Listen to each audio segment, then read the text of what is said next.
Sir, આજનો કાર્યક્રમ શું હતો અને કેટલા દિવસનો મૂકવાનો? નમસ્કાર, હું ડૉક્ટર ડી કે વડોદરિયા પંચશીલ સ્કૂલનો મેનેજિંગ ટ્રસ્ટી અને પંચશીલ સ્કૂલમાં તારીખ 11 જાન્યુઆરીથી 13 જાન્યુઆરી સુધી એમ 3 દિવસ એક ઉત્સવ, એવો ઉત્સવ કે શ્રી ઝવેરચંદ મેઘાણીનું જીવન દર્શન, શાળાના 1000 બાળકો દ્વારા ઝવેરચંદના જન્મથી માંડી અને અંતિમ વાત સુધીના 32 ક્લાસરૂમમાં લાઈવ સ્લોટ્સ રજૂ કરવામાં આવ્યા છે. ઝવેરચંદ મેઘાણી કોઈ સામાન્ય વ્યક્તિ નહોતા, એ તો યુગ પુરુષ હતા.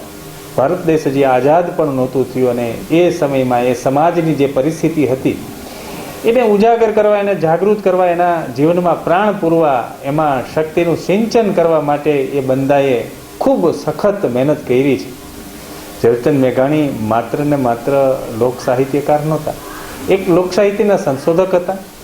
અનેક નવલકથાઓ લખી છે. એ પત્રકાર પણ હતા, એ વિવેચક પણ હતા, એ લેખક પણ હતા, એ કવિ પણ હતા, એ સ્વતંત્ર સેનાની પણ હતા અને એટલું જ નહીં, એ સમાજ સુધારક પણ હતા. ઝવેરચંદ મેઘાણીના જન્મથી માંડીને અંતિમ અવસ્થા સુધી એ વ્યક્તિએ ખૂબ સંઘર્ષ કર્યો છે. અને સૌથી મોટી વાત એ છે કે લોક સાહિત્યને જો જીવતું કોઈએ રાખ્યું હોય ને તો એ ઝવેરચંદ મેઘાણી સાહેબે રાખ્યું છે. એ પહાડોમાં રખડીને, એટલે તેને પહાડનું બાળક કહેવામાં આવે છે.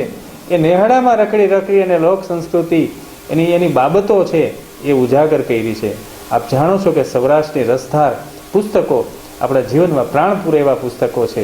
એ પુસ્તકોને આજે 100 વર્ષ પૂરા થાય છે, એનું નિર્માણ થયું.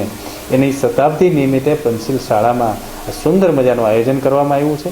આયોજનમાં 1000 જેટલા વિદ્યાર્થીઓએ ભાગ લીધો છે. સાથે સાથે એમના માતા પિતાએ ખૂબ મહેનત કરાવી છે, શિક્ષકોએ ખૂબ મહેનત કરી છે અને સમગ્ર પંચશીલ પરિવારમાં આજે આ ભવ્ય ઝવેરચંદ મેઘાણીની એક પ્રદર્શન, અનોખું પ્રદર્શન જ્યારે ખુલ્લું મૂકવામાં આવ્યું છે ત્યારે સ્વાભાવિક છે કે દરેક દર્શક મિત્રોને વિનંતી કરું કે આ પ્રદર્શન 3 દિવસ છે, વિના મૂલ્યે છે.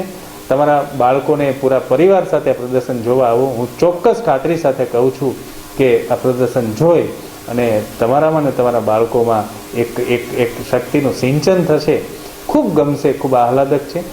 મૂળ હેતુ મારો એ જ છે કે મારા વિદ્યાર્થીને હું જેવો ઝવેરચંદ મેઘાણી શીખવીશ તો કદાચ એ પુસ્તક વંચાવીને શીખવીશ તો નહીં યાદ રહે, પણ છેલ્લા 15-20 દિવસથી અમારા બાળકો જે રીતે મહેનત કરે છે અને 1000 જેટલા વિદ્યાર્થીઓ જ્યારે મેઘાણી બનીને એના જીવનની એક બાબતો છે એ જ્યારે રજૂ કરવા જઈ રહ્યા છે ત્યારે એ ખરેખર મેઘાણીને જાણશે, માણશે અને એના જીવનમાં ઉતારશે.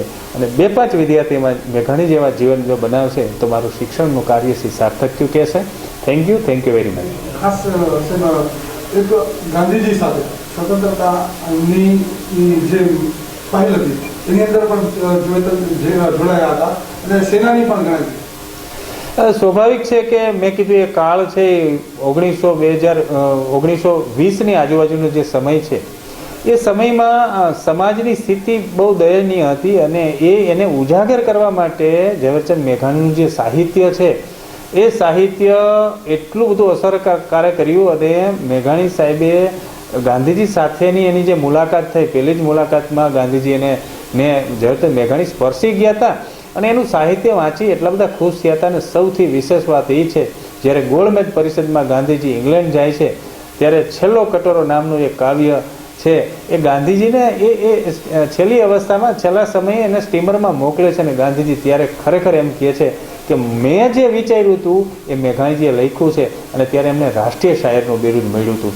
અને એ સમયમાં સ્વતંત્ર સેનાની તરીકે ઝવેરચંદ મેઘાણી સાહેબ જેલમાં પણ જવું પડ્યું હતું અને જેલમાં જઈને પણ એને ક્રાંતિઓ માટેના અનેક લેખો લખ્યા છે.